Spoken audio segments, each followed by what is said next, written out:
விவசாயிகள் நன்றி தெரிவித்துள்ளனர்.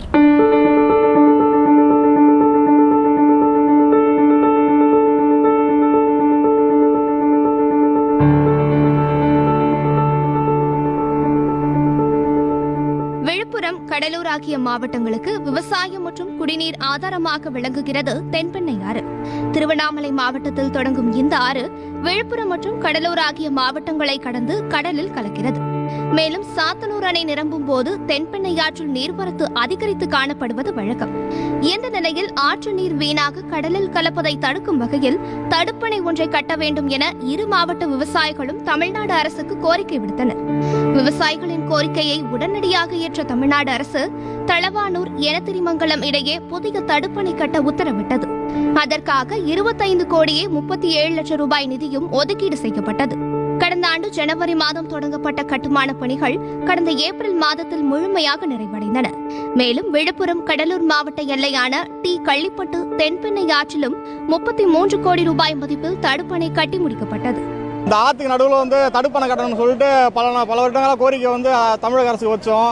அந்த கோரிக்கை ஏற்று தமிழக அரசும் இந்த ஆற்றுக்கு நடுவில் தடுப்பணை கட்டி மாண்புமிகு சட்டத்துறை அமைச்சர் ஒரு சில மாதங்களுக்கு முன்னாடி இந்த தடுப்பணை திறந்து வச்சுட்டு போனார். இப்போ பார்த்தீங்கன்னா மழை பெஞ்சதுனால இந்த பகுதியில் தண்ணி இங்கே வெள்ளம் போயிட்டுருக்கு. அதனால் இங்கே இருக்க இந்த அணையை சுற்றி இருக்கிற ஒரு 2000க்கும் மேற்பட்ட விவசாய நிலங்கள் பாசன வசதி பெறும். இதனால் இந்த தடுப்பணை அமைச்சு தந்த சட்டத்துறை அமைச்சருக்கும் தமிழக அரசுக்கும் நன்றி தெரிவிச்சுக்கிறோம். 400 மீட்டர் நீளமும் 3.1 மீட்டர் உயரமும் கொண்ட இந்த தடுப்பணையில் நீரை வெளியேற்ற ஏதுவாக 6 போக்கிகள் அமைக்கப்பட்டுள்ளன.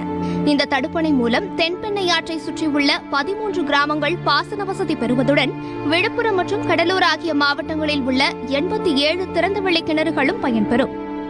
அதாவது இந்த விவசாய பெருமக்களுக்கு ஒரு 2000 ஏக்கர் நிலத்தடி நீர் எல்லாத்துக்கும் முதலமைச்சர் இங்கே சிவி அமைச்சர் அவர்கள் இந்த அணைக்கட்டு திறந்து வைத்ததால் கிட்டத்தட்ட ஒரு 5000-10,000 மக்கள் பயன்பெறாங்க. குடிநீர் ரொம்ப முக்கியம். இந்த திறந்து வச்சதுக்கு முதலமைச்சருக்கும் அமைச்சருக்கும் முதல்ல ரொம்ப கடமைப்பட்டிருக்கோம். நாங்கள் இந்த விவசாய பெருமக்கள் எல்லா சார்பிலும் நன்றி, கோடி நன்றி தெரிவிச்சுக்கிறோம். விவசாயிகளுக்கு மிகுந்த மகிழ்ச்சியை ஏற்படுத்தியுள்ள இந்த தடுப்பணையை முதலமைச்சர் எடப்பாடி பழனிசாமி காணொலி மூலம் திறந்து வைத்தார். மேலும் தடுப்பணையை நேரில் பார்வையிட்ட சட்டத்துறை அமைச்சர் சி.வி. சண்முகம் விவசாய பயன்பாட்டிற்கு கொண்டு வந்தார். 67.50 மில்லியன் கன அடி நீரை தேக்கி வைக்கும் திறன் கொண்ட இந்த தடுப்பணை மூலம் இரு மாவட்டங்களைச் சேர்ந்த 2114 ஏக்கர் பரப்பில் உள்ள விவசாய நிலங்கள் பாசன வசதி பெறும். விவசாயம் மற்றும் குடிநீர் ஆதாரத்தை பெருக்கும் வகையில் தடுப்பணை அமைத்துக் கொடுத்த முதலமைச்சர் எடப்பாடி பழனிசாமி மற்றும் அமைச்சர் சி.வி. சண்முகத்திற்கு விவசாயிகள் நெஞ்சார்ந்த நன்றிகளை தெரிவித்துக் கொண்டனர். நியூஸ் செய்திகளுக்காக ஒளிப்பதிவாளர் கிருஷ்ணராஜுடன் செய்தியாளர் சுரேஷ்.